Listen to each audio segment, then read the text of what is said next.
అందరికీ నమస్కారం. Welcome back to Vamshi Bhavani. So ఇవాల్టి ఈ వీడియోలో మనం డిస్కస్ చేయబోతున్న టాపిక్ ఏంటి అంటే బేసిక్గా సాఫ్ట్వేర్ ఇంజనీర్స్ ఏం చేస్తారు, వాళ్ళ రోజువారీ రొటీన్ ఏ విధంగా ఉంటుంది, వాళ్ళు చేసే పని ఏంటి అనే డౌట్ మీలో చాలామందికి ఉంటుంది. అందుకే మీరు వీడియో మీద క్లిక్ చేశారు. సో ఇవాల్టి ఈ వీడియోలో మనం డిస్కస్ చేయబోతుంది అదే అనమాట. అండ్ బిఫోర్ గెటింగ్ స్టార్టెడ్, మీ అందరికీ ఆల్రెడీ రీ లెవెల్ గురించి తెలిసే ఉంటుంది. తెలిస్తే ఓకే, తెలియకపోతే ఈ 1 minute చూసేయండి, మీకు ఖచ్చితంగా హెల్ప్ అవుతుంది. సో బేసిక్గా రీ లెవెల్ బై అన్అకాడమీ అనే ప్లాట్ఫామ్లో రకరకాల డొమైన్స్ ఉంటాయన్నమాట. Technical domains, non technical domains. మీరు చేయవలసింది ఏంటి అంటే ఎటువంటి సీవీ కానీ, రెజ్యూమ్ కానీ, రెఫరల్స్ కానీ లేకుండా డైరెక్ట్గా ప్లాట్ఫామ్ మీదకి రావాలి. మీ యొక్క ఫోన్ నెంబర్తో సైనప్ అవ్వాలి. సైనప్ అయ్యాక మీకు నచ్చిన డొమైన్లో టెస్ట్కి ఎన్రోల్ అవ్వాలి. ఆ టెస్ట్కి మీరు ఎన్రోల్ అవుతే మీరు సెలెక్ట్ చేసుకున్న స్లాట్లో మీకు ఎగ్జామ్ ఉంటుంది. ఆ ఎగ్జామ్లో మీరు బాగా పర్ఫామ్ చేస్తే మీకు వచ్చిన మార్క్స్ బట్టి రీ లెవెల్లో ఆల్రెడీ ఉన్న కంపెనీస్ మీ దగ్గరికి వచ్చి ఫ్రీగా ఇంటర్వ్యూస్ తీసుకుంటాయి. ఆ ఇంటర్వ్యూస్లో మీరు బాగా పర్ఫామ్ చేస్తే job is yours, as simple as that. రకరకాల డొమైన్స్ ఉంటాయన్నమాట. టెక్నికల్, నాన్ టెక్నికల్, బేసిక్గా సేల్స్ దగ్గర నుంచి, హెచ్ఆర్ దగ్గర నుంచి, వెబ్ డెవలప్మెంట్ దగ్గర నుంచి, ఆండ్రాయిడ్ డెవలప్మెంట్ దాకా అన్ని రకాల డిఫరెంట్ డొమైన్స్ ఉంటాయి. అండ్ కొత్తగా వీళ్ళు testing, digital marketing and blockchain డెవలప్మెంట్లు కూడా కొత్త డొమైన్స్ లాంచ్ చేశారు. సో ఇప్పుడు టోటల్ 13 డొమైన్స్ ఉంటాయన్నమాట మీకు ప్లాట్ఫామ్లో. ఆ 13 డొమైన్స్లో మీకు నచ్చిన దానికి మీరు ఎన్రోల్ అవ్వచ్చు. బేసిక్గా ఇప్పుడు ఈ పాయింట్ ఆఫ్ టైంలో రీ లెవెల్ ద్వారా జాబ్ క్రాక్ చేయడం ఇంకా ఈజీ అనమాట. ఎందుకంటే ఇదివరకు మీకు 700 మార్క్స్ వస్తే కానీ మీరు ఇంటర్వ్యూస్కి ఎలిజిబుల్ కాదు. But only 500 is sufficient now. కాబట్టి it will be more easy for you. దాంతోపాటు బేసిక్గా మీకు రీ లెవెల్లో వచ్చిన మార్క్స్ బట్టి ఎవ్రీ మంత్ ఒక లీడర్ బోర్డ్ ఫామ్ చేస్తారు. ఆ లీడర్ బోర్డ్లో టాప్లో ఉన్న మెంబర్స్కి amazing goodies like Macs, iPhones ఇటువంటివి కూడా ఇస్తూ ఉంటారు. ఐ మీన్ రీ లెవెల్ ద్వారా నిజంగా జాబ్స్ వస్తాయా ఫ్రీగా అంటున్నావు కదన్నా అంటే బేసిక్గా దానికి సింపుల్ ప్రూఫ్ ఏంటి అంటే ఇప్పటిదాకా వీళ్ళ ప్లాట్ఫామ్లో about 16 crore plus worth jobs అనేవి జనాలకు వచ్చాయి. కాబట్టి you can definitely go on to the platform, sign up అవ్వండి ఇప్పుడే అండ్ మీకు నచ్చిన డొమైన్లో టెస్ట్ ఇచ్చేయండి. ఓకే, ఫైనల్గా టాపిక్లోకి వచ్చేస్తే సాఫ్ట్వేర్ ఇంజనీర్స్ ఏం చేస్తారు అనేది వాళ్ళు ఏ టైప్ ఆఫ్ కంపెనీలో పనిచేస్తున్నారు అనే దాని మీద ఆధారపడి ఉంటుంది. దట్ ఈజ్ మీరు సర్వీస్ బేస్డ్ కంపెనీస్లో పనిచేస్తున్నారా ఆర్ ప్రోడక్ట్ బేస్డ్ కంపెనీస్లో పనిచేస్తున్నారా. సో ఒకవేళ మీరు సర్వీస్ బేస్డ్ కంపెనీస్లో పనిచేస్తూ ఉంటే బేసిక్గా ఎలా ఉంటుంది అంటే మీరు కంపెనీలో జాయిన్ అయిన వెంటనే ఫస్ట్ ఒక 2 to 3 months మీకు ట్రైనింగ్ ఉంటుంది. ఓకే, ట్రైనింగ్ అయిపోయాక బేసిక్గా వేకెన్సీ బట్టి అండ్ హైయర్ మేనేజ్మెంట్ డెసిషన్ బట్టి డిఫరెంట్ టీమ్స్లో అలొకేట్ చేస్తారు. అండ్ బేసిక్గా మీరు అలొకేట్ చేయబడిన టీమ్ సపోర్ట్ బేస్డ్ వర్క్ చేస్తుందా ఆర్ డెవలప్మెంట్ బేస్డ్ వర్క్ చేస్తుందా, అంటే కోడ్ రాస్తున్నారా ఆర్ బేసిక్గా సపోర్ట్ యాక్టివిటీస్ చేస్తున్నారా అనేది కంప్లీట్గా మీ లక్ మీద డిపెండ్ అయి ఉంటుంది. అండ్ బేసిక్గా నాకు డెవలప్మెంట్ మాత్రమే కావాలి, నాకు సపోర్ట్ మాత్రమే కావాలని చెప్పి మీరు ఖచ్చితంగా చెప్పలేరు. It all depends on what you are being allotted to. And దాంట్లో మీ యొక్క ఒపీనియన్ ఏమీ ఉండదు మ్యాక్సిమం సర్వీస్ బేస్డ్ కంపెనీస్లో. సో బేసిక్గా ఎలా ఉంటుంది అంటే లెట్సే మీరు ఒక డెవలప్మెంట్ బేస్డ్ టీంలో ఉంటే ఎలా ఉంటుంది అంటే సర్వీస్ బేస్డ్ కంపెనీస్ అన్ని ఎలా పనిచేస్తాయి, క్లయింట్స్ వచ్చి వీళ్ళకి ప్రాజెక్ట్స్ ఇస్తారు, ఆ ప్రాజెక్ట్స్ మీద మీరు వర్క్ చేస్తారు. ఈ ప్రాజెక్టుల్లో కూడా ఏంటి అంటే ఎలా ఉంటుందంటే కొన్నిసార్లు బేసిక్గా ఆల్రెడీ ఉన్న ప్రాజెక్ట్ మీద మీరు వర్క్ చేస్తారు. కాబట్టి మీరు ఫ్రమ్ స్క్రాచ్ కోడింగ్ చేయరు. ఓకే, ఫ్రమ్ స్క్రాచ్ కోడింగ్ చేయకుండా ఎలా ఉంటుంది అంటే బేసిక్గా ఆల్రెడీ ఉన్న కోడ్లోనే మేబీ కొత్త ఫీచర్స్ యాడ్ చేయడం ఆర్ కొన్ని మైనర్ మోడిఫికేషన్స్ చేయడం ఆర్ కొత్త ఇంప్లిమెంటేషన్స్ యాడ్ చేయడం లాంటివి ఉంటాయి. కొన్ని ప్రాజెక్ట్స్ ఒకవేళ కొత్తవి అయితే ఫ్రమ్ స్క్రాచ్ మీరు బిల్డ్ చేస్తారు. Okay, that is about the work in service based companies. ఇప్పుడు ప్రోడక్ట్ బేస్డ్ కంపెనీస్లో ఎలా ఉంటుంది అంటే బేసిక్గా ప్రోడక్ట్ బేస్డ్ కంపెనీస్లో 2 type ఆఫ్ డెవలప్మెంట్ వర్క్స్ ఉంటాయి.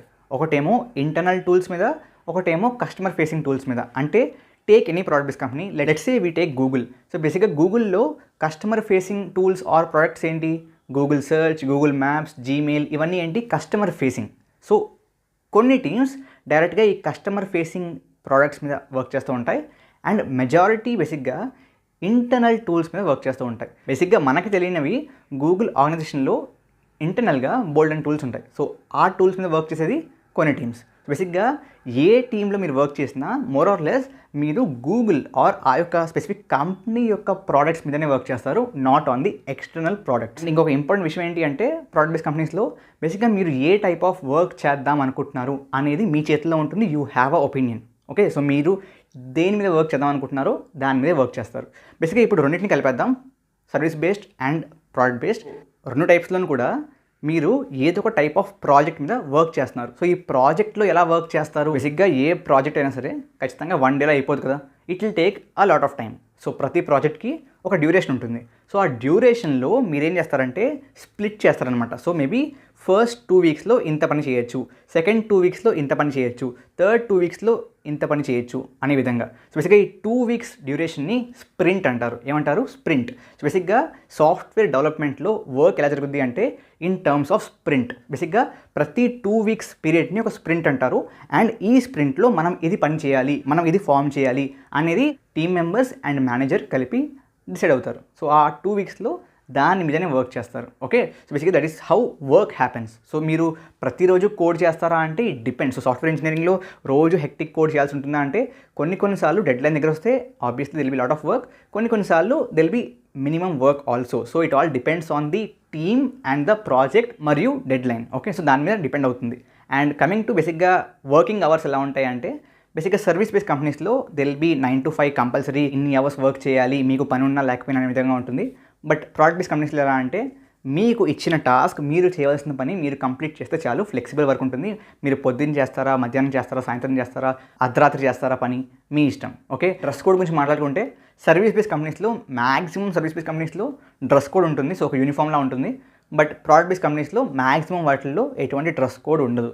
అండ్ పే కూడా చూసుకుంటే ఆబ్వియస్లీ సర్వీస్ బేస్డ్ కంపెనీస్లో పే తక్కువ ఉంటుంది, ప్రోడక్ట్ బేస్డ్ కంపెనీస్లో పే ఎక్కువ ఉంటుంది. కారణం ఏంటి అంటే సర్వీస్ బేస్డ్ కంపెనీస్ కొత్త వాళ్ళని తీసుకున్నప్పుడు వాళ్ళకి యాటిట్యూడ్ బాగుందా, కమ్యూనికేషన్ స్కిల్స్ బాగున్నాయా, బేసిక్ కోడింగ్ స్కిల్స్ ఉన్నాయా లేదో మాత్రమే చూస్తారు. బట్ ప్రోడక్ట్ బేస్డ్ కంపెనీస్లో స్పెసిఫిక్ స్కిల్ ఉందో లేదో చూస్తారు. సో స్పెసిఫిక్ స్కిల్ ఉన్న వాళ్ళనే తీసుకుంటారు. కాబట్టి బేసిక్గా ఇక్కడ అందుకే ముందు ట్రైనింగ్ ఉంటుంది. ఆ ట్రైనింగ్ అయ్యాక బేసిక్గా అందరూ ఒకటే వాళ్ళ దాంట్లో. బట్ ఇక్కడ ఏంటంటే ప్రతి ఒక్కళ్ళు is a separate skilled resource కాబట్టి పే ఎక్కువ ఉంటుంది. ఓవరాల్గా చూసుకుంటే ఇంజనీర్స్, సాఫ్ట్వేర్ ఇంజనీర్స్ ఏం చేస్తారు అంటే బేసిక్గా ప్రాజెక్ట్స్ మీద వర్క్ చేస్తారు. ఆ ప్రాజెక్ట్స్లో వర్క్ చేస్తున్నప్పుడు బేసిక్గా వాళ్ళు కోడింగ్ చేస్తారా లేదా, వాళ్ళకి కోడింగ్ ఎంతవరకు అవసరం వస్తుంది అనేది ఆ ప్రాజెక్ట్ మీద డిపెండ్ అవుతుంది. అండ్ బేసిక్గా ఆ యొక్క ప్రాజెక్ట్లో ఏ టెక్ స్టాక్ వాడుతున్నారు అనేది కూడా కంప్లీట్లీ ప్రాజెక్ట్ మీద డిపెండ్ అవుతుంది. అంటే లెట్సే C++ వాడాలా, పైథాన్ వాడాలా, జావా వాడాలా, ఆర్ లెట్సే వెబ్ డెవలప్మెంట్ అయితే మేబీ బ్యాక్ ఎండ్లో పైథాన్ వాడుతున్నారా, జావా వాడుతున్నారా, జావా స్క్రిప్ట్ వాడుతున్నారా అనేది కంప్లీట్లీ బేసిక్గా ఇట్ డిపెండ్స్. కొన్నిసార్లు ఎలా ఉంటుందంటే ఆల్రెడీ ఉన్న ప్రాజెక్ట్ అనుకోండి, ఖచ్చితంగా ఆల్రెడీ ఉన్న టెక్ స్టాకే వాడాలి. ఫర్ ఎగ్జాంపుల్ కొత్త ప్రాజెక్ట్ అనుకోండి, మీరు మీకు నచ్చిన టెక్ స్టాక్ కూడా వాడేందుకు ఛాన్స్ ఉంటుంది ఇక్కడ ప్రోడక్ట్ బేస్డ్ కంపెనీస్లో. బట్ సర్వీస్ బేస్డ్ కంపెనీస్లో మ్యాక్సిమం వాటిల్లో ముందే టెక్ స్టాక్ ఫిక్స్ ఉంటుంది అనమాట. అంటే లైక్ ఈ యొక్క టైప్ ఆఫ్ ప్రాజెక్ట్స్కి ఈ యొక్క టెక్ స్టాకే వాడాలి అనేది ముందే టీమ్స్లో ఫిక్స్ అయి ఉంటుంది. సో అదే వాడతారు. మోర్ ఆర్ లెస్ ఫ్లెక్సిబిలిటీ తక్కువ ఉంటుంది in terms of the tech stock in service based companies.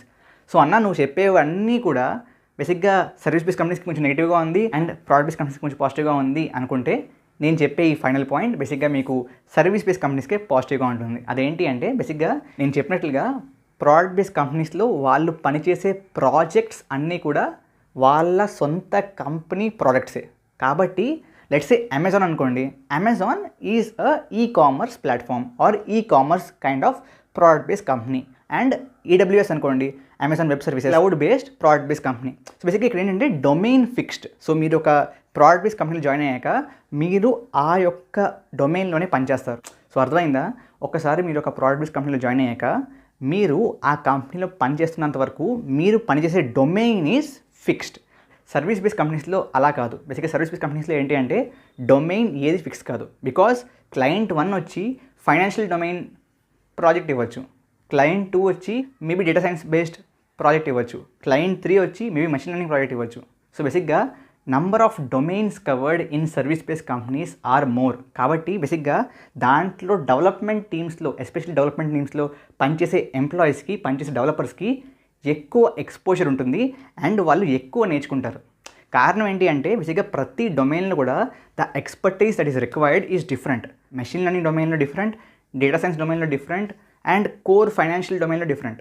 కాబట్టి వాళ్ళు ప్రతి డొమైన్లో నేర్చుకుంటారు. బికాజ్ మేబీ వాళ్ళ ఫస్ట్ ప్రాజెక్ట్ వచ్చేసి maybe if it is financial అనుకోండి, ఫైనాన్షియల్ డొమైన్కి సంబంధించిన ఇన్ఫర్మేషన్ నేర్చుకుంటారు. అండ్ లెట్స్ సే దాని నెక్స్ట్ ప్రాజెక్ట్ వాళ్ళకి వచ్చింది సమ్ అదర్ డొమైన్ అనుకోండి, మళ్ళీ ఆ డొమైన్లకు సంబంధించిన ఇన్ఫర్మేషన్ మళ్ళీ నేర్చుకుంటారు. కాబట్టి వీళ్ళకి ఏంటి అంటే ఎక్స్పోజర్ ఎక్కువ ఉంటుంది if you are in a good team. But let's say మీరు సర్వీస్ బేస్డ్ కంపెనీలో ఒక సపోర్ట్ బేస్డ్ టీంలో ఉంటే ఎస్ స్కోప్ తక్కువ ఉంటుంది. బట్ మీరు డెవలప్మెంట్ టీంలో ఉంటే ఖచ్చితంగా వీళ్ళకి డొమైన్ కవరేజ్ ఎక్కువ ఉంటుంది compare to this. So this is all about software engineering అనమాట.